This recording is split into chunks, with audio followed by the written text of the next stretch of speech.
나를 내어쫓으며 하나님의 나라의 그런 복음에 대해서 전하기 시작을 해요. 그리고 많은 기적을 베풀었음에도 불구하고 이 나사렛이라는 사람들이 예수님을 하나님의 사람으로 받아들여야 되는데 오히려 나사렛이라는 이 마을에서 예수님을 배척합니다. 예수님을 향하여 이렇게 얘기합니다. 당신은 목수의 아들이 아니냐? 당신이 뭐길래 우리에게 말씀을 전하냐? 받아들여지질 않아요. 심지어는 이 나사렛이라는 동네에서 태어났다 이 말이 나사렛에서 선한 것이 날 수 있느냐라고 하면서 예수님 자체를 받아들이질 않아요. 예수님은 선지자가 고향에서 존경을 받지 못한다 말씀하시면서 이 나사렛이라는 동네에서 사역을 하지 않고 이제는 좀 더 떨어져 있는 갈릴리 바다 북쪽에 있는 이 가버나움이라고 하는 지역에서 주로 사역을 하시게 됩니다. 나사렛이 참 이해가 안 되죠. 예수님이 탄생한 그 마을인데 예수님을 거부하고 받아들이지를 않아요.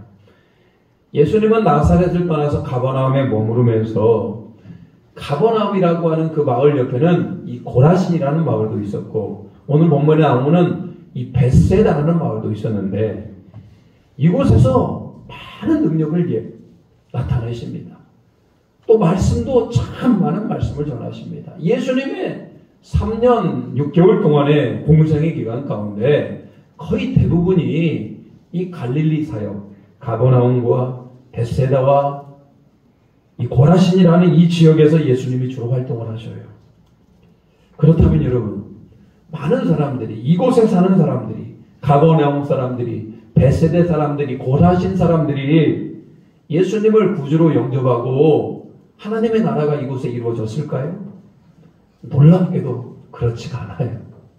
아니, 예수님이 그렇게 많은 기적과 말씀을 전한 그곳이 오히려 예수님을 받아들여지지 않습니다. 그러니 예수님도 마음이 참 화가 났던 것 같아요. 책망하십니다. 오늘 21절을 보십시오. 21절. 화 있을진저.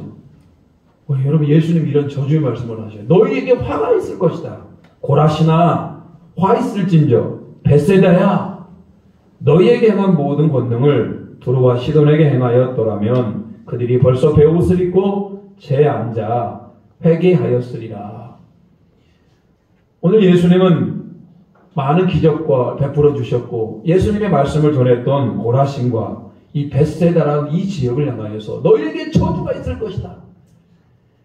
여러분 두로와 시돈 땅이 어떤 땅입니까? 우상을 섬겼던 나라이고요. 여기에서도 우상을 섬겼던 두로와 시돈 땅, 이방인의 땅에서도 이런 예수님이 권능을 행하였더라면 그들도 회개하였을 거라는 거예요. 그런데 여러분 고라신과 벳세다 이 땅은 회개할 줄을 몰라요. 23절 같이 한번 읽어볼까요? 자, 23절입니다. 같이 읽겠습니다. 시작. 가버나움아 내가 하늘에까지 높아지겠느냐 음부에까지 낮아지리라. 내게 행한 모든 권능을 소돔에게 행하였더라면 그 성이 오늘까지 있었으리라. 여러분 소돔이란 땅이 어떤 땅입니까? 우리 구약 성경에 보면은 영적으로 최악의 땅, 하나님이 도저히 두고 볼 수 없는 땅이 소돔과 고모라 땅 아니었습니까? 동성애가 판을 치고 성적 타락이 일어나며 약한 자를 못 살게 굴었던 땅. 여러분 그 땅을 하나님께서 최종 심판합니다. 하늘에서 막 유황불이 내려가지고 그 땅보다도 가버나움이 더 지금 교만한 땅이 되었다 이런 얘기예요. 소돔과 고모라 땅에서도 예수님이 활동했다면 이보다는 더 나았을 거라는 거예요. 여러분 어떻습니까? 오늘 고라신, 벳세다, 가버나움 예수님이 주로 사역했었고 예수님의 말씀을 전했던 그 땅이 왜 이렇게 악한 땅이 되었고 왜 이렇게 회개를 못하는 땅이 되었단 말입니까? 고라신은 나무가 많은 곳이라는 뜻으로 지금 유적지를 발견을 해보면은 생각보다 큰 도시였음을 알 수가 있어요. 특히 이제 가버나움이라고 하는 곳. 그 세 도시 중에서도 예수님이 더 많이 활동했었고 예수님의 제자들을 불렀고 더 많은 기적을 베풀었던 곳이 가버나움이라는 곳이에요. 벳세다는 어디입니까? 예수님께서 눈먼 소경의 눈을 뜨게 했던 곳이 벳세다이고요. 너무나 놀라운 건 예수님의 12명의 제자 가운데 이 벳세다 출신이 몇 명인 줄 아십니까? 그 유명한 베드로, 안드레, 빌립. 예수님의 12제자가 되는 영광이 어마어마하지 않습니까? 그 중에 4분의 1, 3명이 이 벳세다 지역 출신이다. 이런 얘기예요. 오래된 장로교회에서 서울대에 간 학생이 있다면 아마 여기다 밖에다 붙일 겁니다. 서울대 갔다 하나님의 은혜로. 근데 여러분 예수님의 12제자가 3명이나 나온 지역이 바로 벳세다입니다. 여러분 벳세다 들녘에서 무슨 일이 일어납니까? 예수님이 거기에 모인 한 2만 명의 사람들을 향하여 물고기 5마리와 물고기 2마리와 보리떡 5개로 오병이어의 기적을 베풀었잖아요. 여러분 이렇게 어마어마한 기적을 내었던 땅이 바로 벳세다라는 거예요. 참 희한하죠? 예수님이 그렇게 많은 기적을 베풀어 주셨고 또 하나님 나라의 복음을 그렇게 많이 전했음에도 불구하고 왜 이 지역이 유달리 회개하지 아니하며 하나님의 말씀을 듣지 아니하며 그들에게 여러분 영적인 능력이 나타나지 않은 이유가 뭡니까? 오늘 그거에 대해서 예수님은 가버나움아 내가 하늘에까지 높아지겠느냐. 높아지려는 마음 그들 안에 교만이 있었기 때문이다 라고 얘기하고 있어요. 여러분 하나님은 아무리 은혜를 베풀어 주시기를 원해도 기적을 아무리 많이 베풀어도 사람 안에 교만한 마음이 있다면 그것이 여러분 그 사람 안에 들어가서 그 사람을 변화시키며 믿음으로 작동되지가 않아요. 이게 여러분 우리의 믿음을 방해하는 가장 큰 적이 바로 뭐다? 그 중에 하나가 바로 교만이라는 거예요. 교만. 교만은 뭡니까? 지극히 자기 중심적이에요. 자기가 지금까지 존재하기까지 주변에 수많은 도움이 있었지 않겠습니까? 그런 것들을 생각하지 않아요. 그냥 오직 자기 중심적으로 자기의 지혜와 자기의 판단력과 자기만을 높이는 겁니다. 그에 반해서 겸손이라는 게 뭡니까? 여러분 겸손. 내가 지금 이 자리에 있는 것이 여러분이 지금 그 자리에 있는 것이 어찌 여러분이 잘나서 여러분이 똑똑해서 그럴 수 있겠습니까? 내가 지금까지 자라나는 동안 내가 지금까지 살아나는 동안 주변에 수많은 돕는 손길들이 있었다. 여러분 주변에 수많은 돕는 손길들과 특별히 하나님 아버지께서 나를 돌보시고 나와 함께 하셨기 때문에 내가 여기 있다라고 지금 그렇게 고백하는 거 아니에요. 여러분 교만한 자들은 하나님 없이도 살 수 있는 겁니다. 하나님의 존재를 인정하지 않고 하나님을 의지하지 않고 자기의 지혜와 실력으로 살아가려고 해요. 그래서 성경은 뭐라고 합니까? 교만은 패망의 선봉이요 거만함은 넘어짐의 앞장이다 라고 얘기하고 있어요. 교만하면 하나님이 일하실 수가 없습니다. 교만한 자가 성경에 제가 몇 명 소개하겠습니다. 그들이 마지막에 어떻게 됐는지 한번 보십시오. 남유다의 9번째 왕이 우시야 왕입니다. 그는 선한 왕으로 분류가 됩니다만 아니 사람이 끝까지 좀 겸손했으면 좋겠는데 인생 말년에 교만해져요. 그래가지고 자기가 침범해서는 안 될 제사장의 영역으로 들어가 버립니다. 제사장의 특권을 침해해버립니다. 그러니까 하나님이 우시야를 가만 놔두지를 않아요. 인생 말년에 나병이 들어버립니다. 인생 말년에 나병이 들어서 그는 왕으로서의 제대로 된 업무를 수행할 수가 없게 됩니다. 여러분 그게 바로 교만한 자 우시야 왕이었다 이런 얘기예요. 또 한 사람이 바벨론, 그 당시 최고의 권력자가 바벨론인데 특별히 바벨론에 우리가 너무나 잘 알고 있는 느부갓네살 왕, 그가 나중에 남유다를 멸망하고 가장 세계에서 잘 나가는 나라, 가장 힘이 세고 강력한 나라를 이뤘던 게 바로 느부갓네살 왕이잖아요. 근데 이 느부갓네살 왕이 하나님을 업신여깁니다. 그 하나님이 느부갓네살을 짐승과 같이 살게 합니다. 7년 동안 짐승같이 행하게 해요. 사도행전에서 북쪽의 이스라엘 지역과 갈릴리 두로 시돈 지역을 통치했던 왕이 헤롯인데 어느 날 헤롯이 연설을 아주 멋들어지게 합니다. 그러니까 사람들이 뭐라고 그러냐면요. 당신의 소리는 사람의 소리가 아니고 신의 소리다. 하나님의 소리다라고 외치니까요. 헤롯이 이야 아주 듣기 좋았나 봅니다. 어깨를 들썩들썩거리면서 그 영광을 하나님께 돌리지 않아요. 자기가 하나님의 소리라고 하는 그 영광을 받아버려요. 하나님의 진노가 헤롯에게 임하게 되는데 성경이 그렇게 얘기합니다. 벌레가 먹어서 헤롯이 죽게 되었다. 여러분, 성경은 그렇게 교만한 자를 가만 놔두지 않아요. 교만한 자는 하나님이 어떤 은혜를 베풀어 주시고 예수님이 지금 당장 이 자리 가운데 살아와도 교만하기 때문에 그걸 받아들이지가 않는 겁니다. 우리는 여러분 우리 안에 교만이 없습니까? 교만한 마음. 여러분 우리는 항상 생각해야 돼요. 나는 틀릴 수 있다. 나는 불안한 사람이다. 나는 틀릴 수 있고 나는 불안하기 때문에 늘 하나님을 의지해야 되는 거 아니에요. 그리고 다른 사람의 보는 눈도 좀 긍휼의 눈으로 볼 수가 있습니다.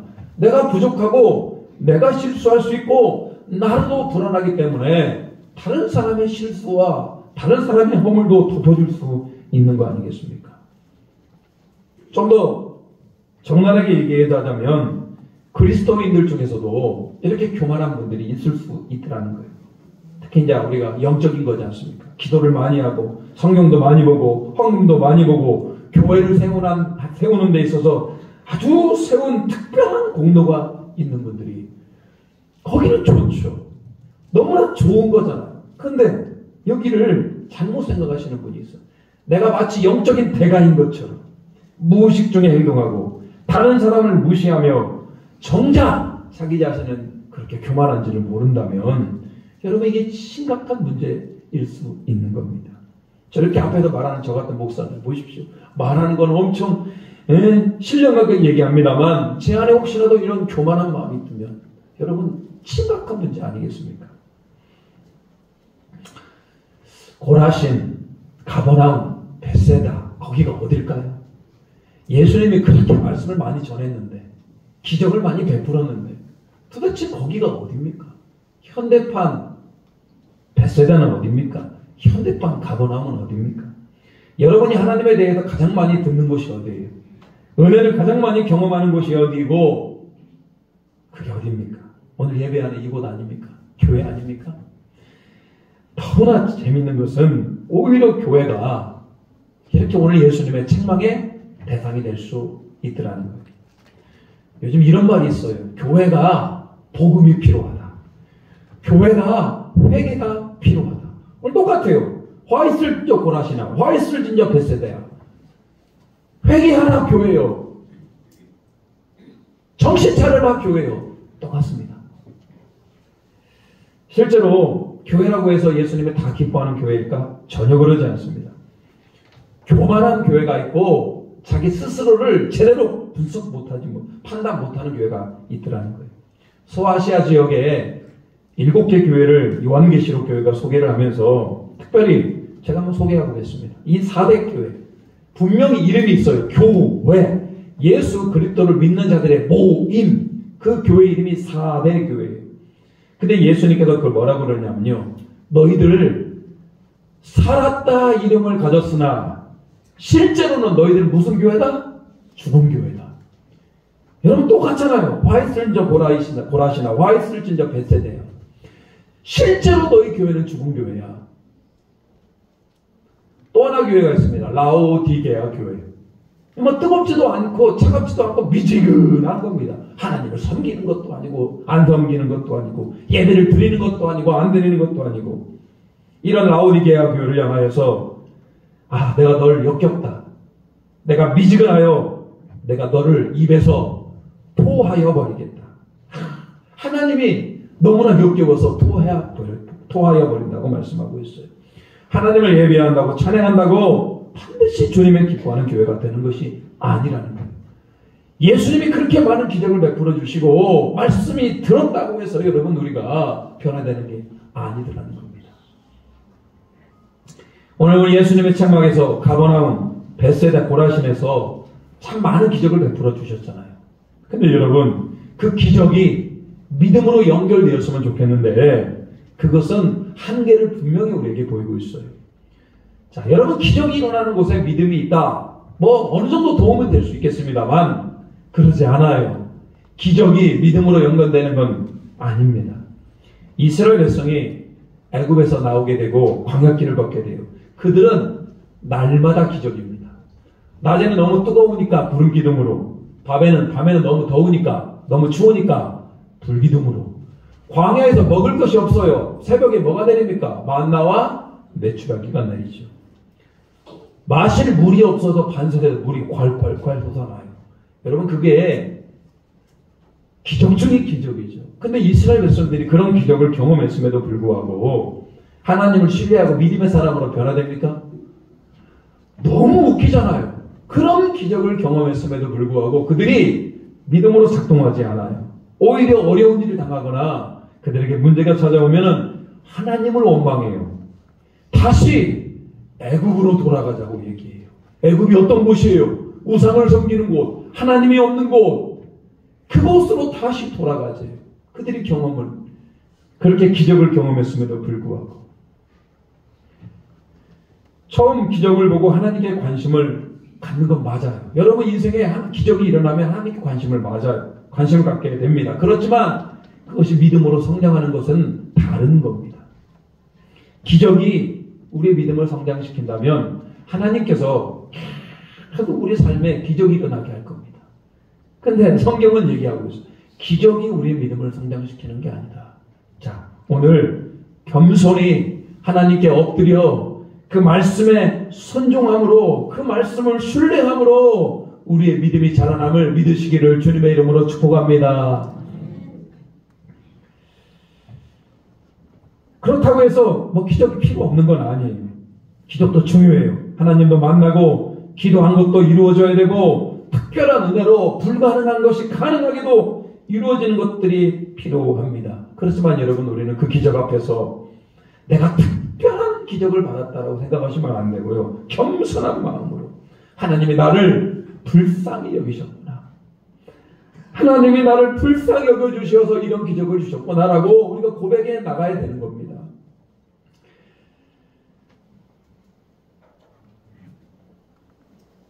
우리는 오늘 본문의 말씀 가운데 여러분, 우리가 인생을 살아가면서 예수님께서 참으로 힘든 어려운 인생 가운데 우리를 어떻게 살아야 될지에 대해서 가르쳐주고 있어요. 28절 한번 보겠습니다. 28절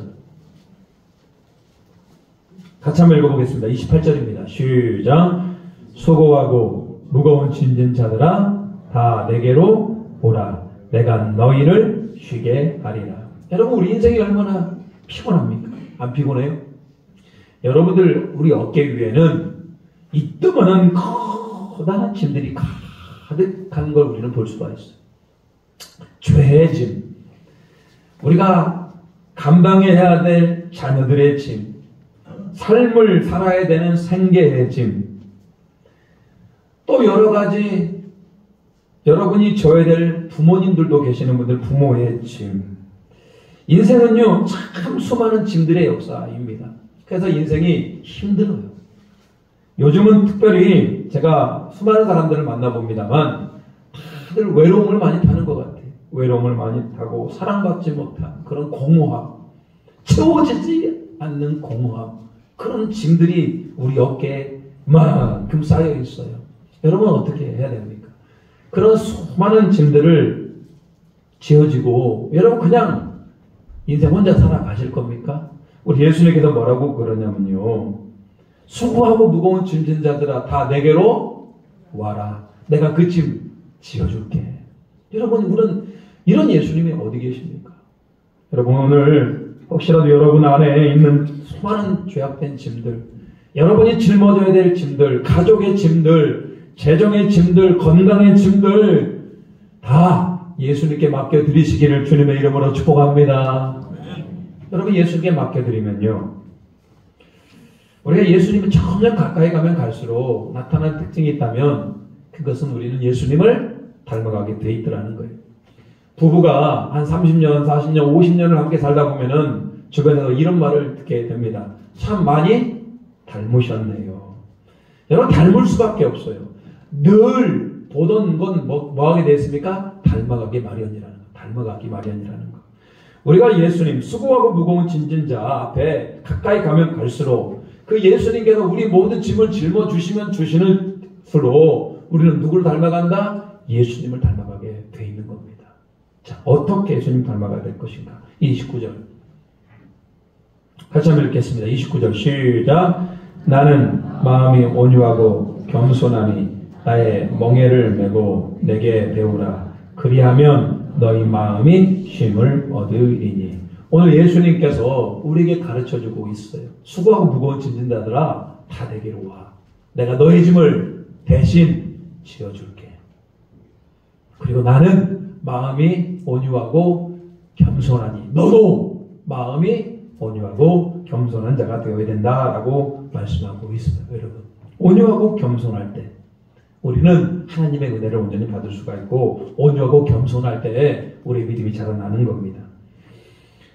그래서 여러분, 온유한 마음, 겸손한 마음은 우리가 갖추어야 될 필수 신앙의 덕목이 되는 겁니다. 여러분 잘 한번 보십시오. 벳세대, 가버나움, 고라신, 그들이 예수님을 받아들이지 않았던 가장 큰 이유가 뭡니까?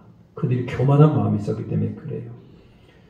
근데 그것과 비교하여서 우리 예수님은 교만할 수 있잖아요. 그러잖아요.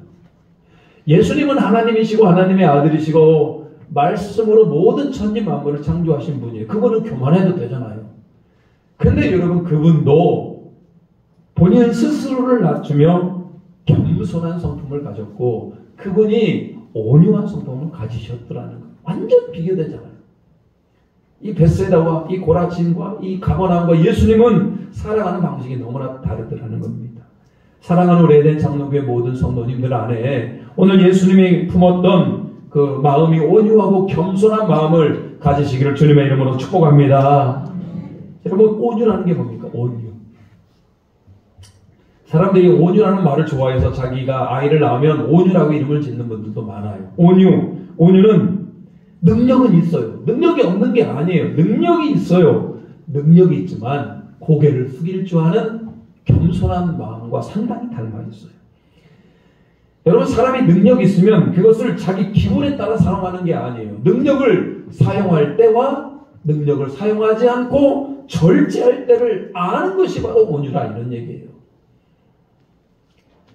예수님은 하나님의 아들로서 모든 것이 가능한 분이셔요. 그러잖아요. 하늘의 천군 천사를 동원해가지고 땅에 있는 모든 인간들을 다 쓸어버릴 수 있다니까요. 근데 폭풍우를 잠자게 하실 때 죽은 자도 살릴 수 있는 능력을 베풀어 주셨지만 십자가 앞에서는요, 철저하게 자기 능력을 제한하시고 힘없이 잡히시고 조롱당하시고 사람들 앞에 모진 능력을 당하십니다. 하나님의 뜻을 감당하기 위해서 그분은 참고 절제하십니다. 이게 바로 온유라는 거예요. 여러분, 능력이 없는 게 아니에요. 하나님의 나라를 위하여 내가 인내하며 참아내는 겁니다. 그래서 이런 표현을 씁니다. 변은 익을수록 고개를 숙인다. 여러분, 어떤 분이 되기를 원하십니까? 높아질수록 머리를 드러내십니까? 아니면 고개를 숙이십니까? 겸손은 뭡니까? 겸손. 여러분이 지금 성공한 분이십니까? 여러분, 지금 겸손이라고 하는 것이 나의 성공에, 지금 내가 지금 이 자리에 앉아있고 내가 지금 이 자리에 있기까지 다른 사람의 기여와 공로가 있음을 내가 인정하는 거 아니에요? 내 자신이 스스로 높아졌습니까? 나를 여기까지 오게까지 나의 부모님들의 도움이 있었고요. 수많은 선생님들의 도움이 있었고, 나를 지도해 주시는 분들이 있었고, 나의 이웃들이 있었기에 난 지금 여기 있는 거 아니에요? 아니, 더 크게 봐서요. 하나님이 나를 사랑해 주셔서 하나님이 지금 나를 여기까지 인도한 거 아니에요? 그러니까 겸손이라고 하는 것은 나의 지금 이 자리에서 수많은 도움의 손길을 내가 고백하고 느끼는 겁니다. 잠언 15장 33절에 이렇게 얘기합니다. 같이 한번 읽어볼까요? 잠언 15장 33절 시작. 여호와를 경외하는 것은 지혜의 훈계라. 겸손은 존귀의 길잡이니라. 여호와를 경외하는 것이 지혜라고 합니다. 지혜. 그 지혜는 바로 뭐다? 겸손을 배우는 겁니다. 여러분, 스스로 높아질 기회가 있음에도 불구하고 스스로 낮아지시기를 주님의 이름으로 축복합니다. 그렇다고 해서 너무 자기 비하를 하시는 분들이 있어요. 막 자기를 학대하여 막 낮추는 분도 계셔요. 여러분, 그런 건 아니에요. 자기를 학대하고 비하하는 건 아닙니다. 내가 하나님 앞에 죄인임을 알고 날마다 하나님, 나는 죄인입니다. 그럼에도 불구하고 나에게 이렇게 은혜를 주셔서 감사합니다. 내 평생 하나님의 도우심 없이는 살아갈 수가 없습니다. 오늘 고라신과 벳세다와 가버나움 같이 높아져가지고요, 하나님의 은혜 없이도 나는 살아갈 수 있다, 이렇게 말하는 자들이 아니고 겸손히 낮아지기를 소망합니다. 어떤 분들은요, 대화를 하면 할수록 기분이 나빠지는 분들이 계셔요. 왜 저 사람하고만 대화했다면 내 기분이 나빠질까? 그 사람이 교만한 사람이기 때문에. 교만한 사람하고 얘기하면 기분이 나빠요. 근데 얘기를 하면 할수록 기분이 좋아지고, 얘기를 하면 할수록 내가 존중받는다는 느낌을 받는 분들이 계셔요. 그분이 겸손하기 때문에. 내가 말하는 상대가 겸손하면 여러분, 말하면 말할수록 기분이 좋아지고 내가 존중받는다는 느낌이 들어요. 여러분은 어떤 사람이 되기를 원하십니까? 좀 교만한 사람이 되기를 원하십니까? 아니면 겸손하고 온유한 사람이 되기를 원합니까? 저는 개인적으로 그런 목사가 되기를 원해요. 좀 온유하고 겸손했으면 좋겠다. 목사로서 막 목에 힘주면서 이런 게 아니고요.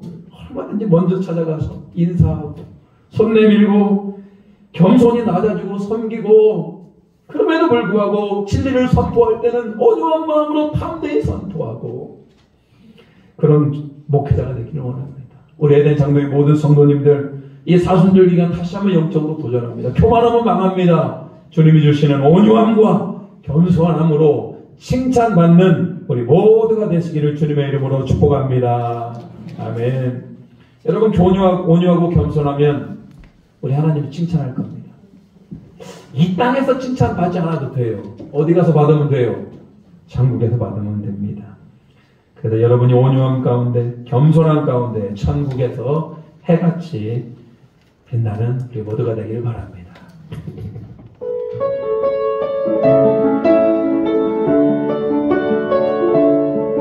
하나님, 나의 겸손함이, 온유함이 천국의 해같이 빛나기를 원합니다. 당신의 그 섬김이 천국에서 해같이 빛나리. 당신의 그 겸손이 천국에서 해같이 빛나리. 당신의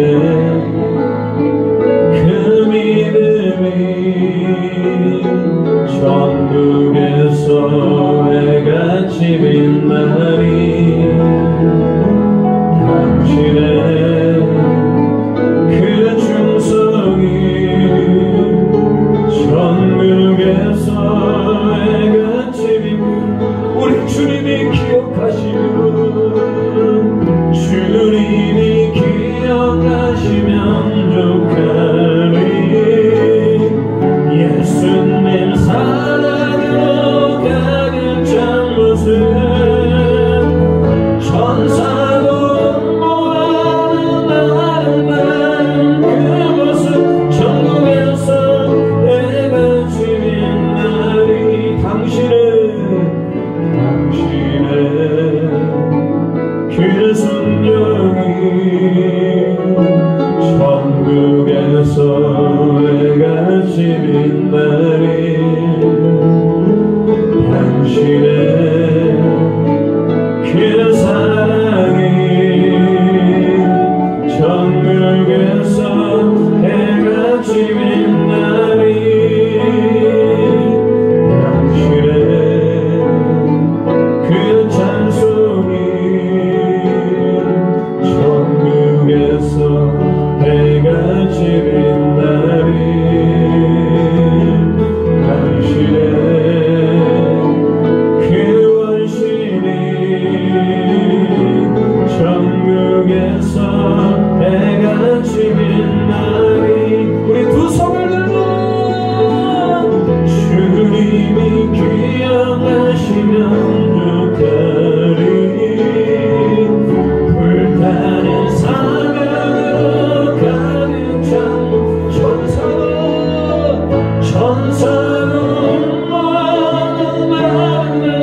겸손한 자가 되게 하여 주시고 사랑이 넘치는 자가 되게 하여 주시고 온유한 자가 되게 해달라고 우리 같이 한번 주여 외치며 기도합니다.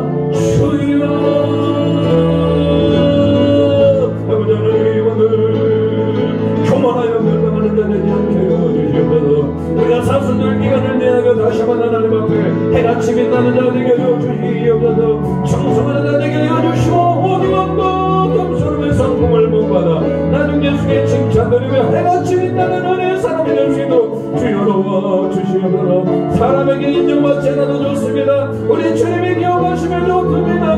예수님의 사랑으로 예수님의 마음으로 온유하며 겸손하며 하나님의 뜻을 이루며 동행하는 귀한 은혜가 있기를 주여 도와주시옵소서.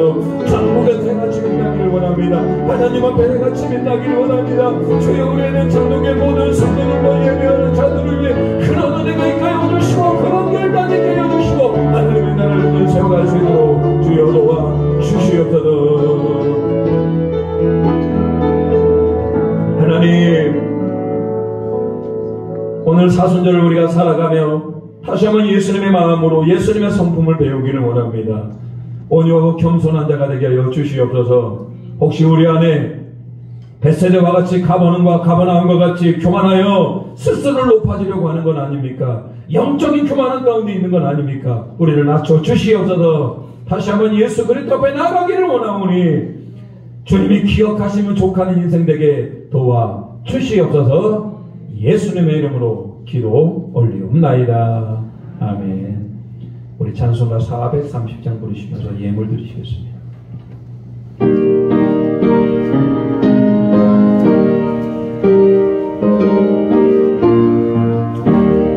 주와 같이 길만도 즐거운 내가 인간 믿음이 걸어가신 알자 죄를 밟겠네 한 걸음 한 걸음 주 예수와 함께 날마다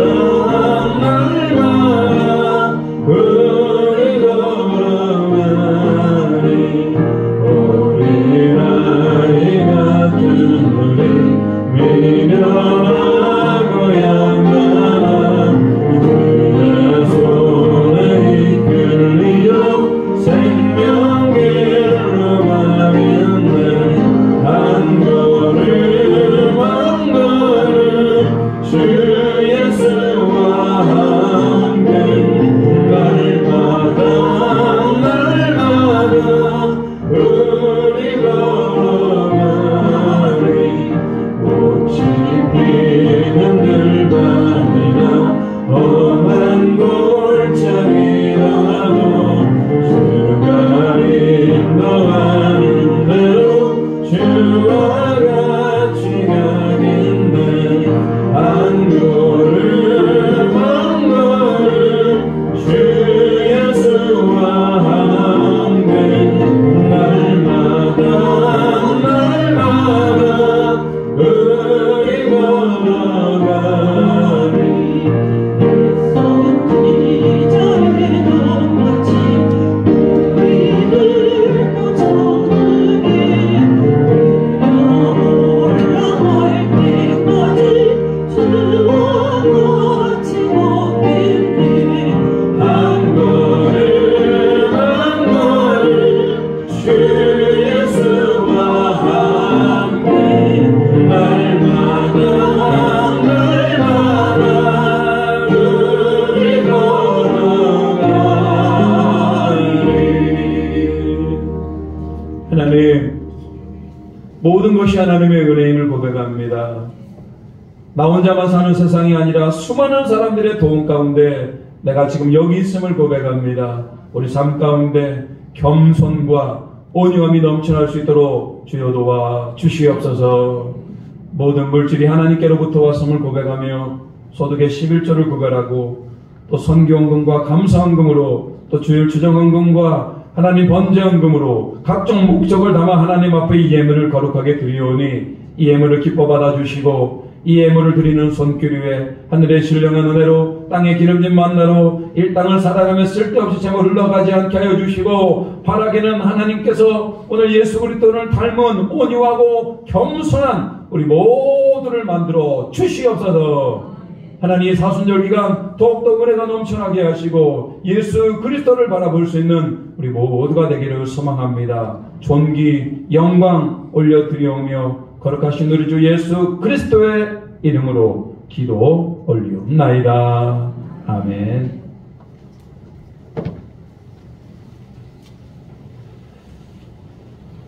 자, 오늘 교회 소식 전해드리도록 하겠습니다. 오늘 예배에 오신 모든 분들 환영하고 축복합니다. 항상 하나님의 은혜가 넘치시길 바라고요.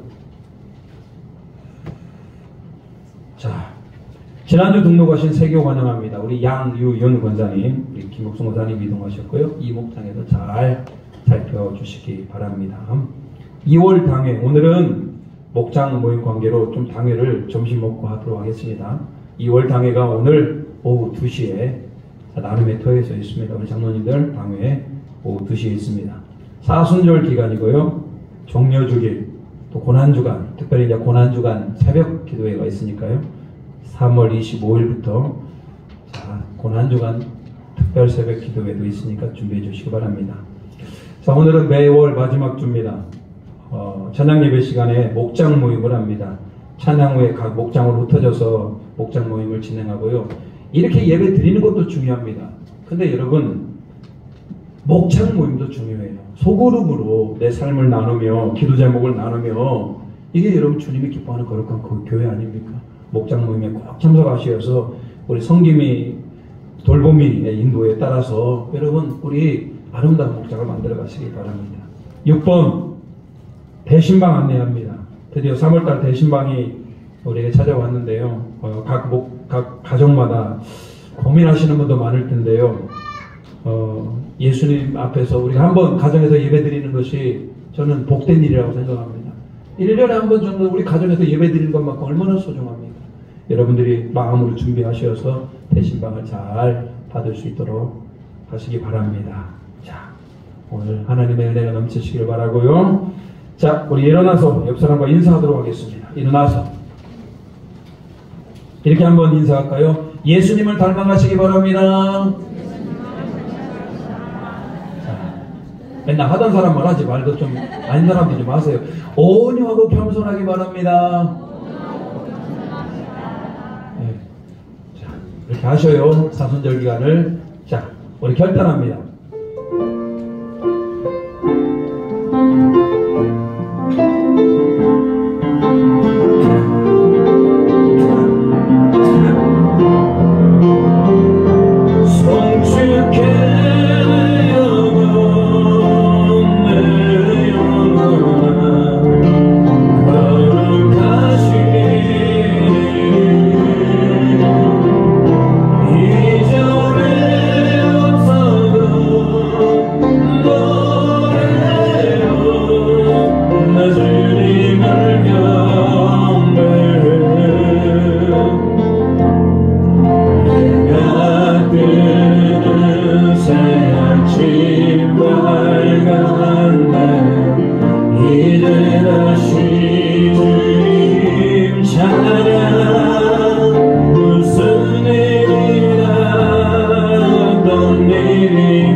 한 가지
지금은 우리 주 예수 그리스도의 은혜와 우리 하나님의 무한하신 사랑하심과 성령의 감화감동 역사하고 결단하는 은총이 오늘 수고하고 무거운 짐을 모두 다 예수님 앞에 벗어놓으며 예수님을 닮아 온유하고 겸손하기로 작정하는 고개 숙인 모든 예배하는 성도들이와 예배하는 자들을 위해 그 가정과 일터와 사업체 위에 지금부터 영원토록 함께 하시기를 간절히 축원하옵나이다.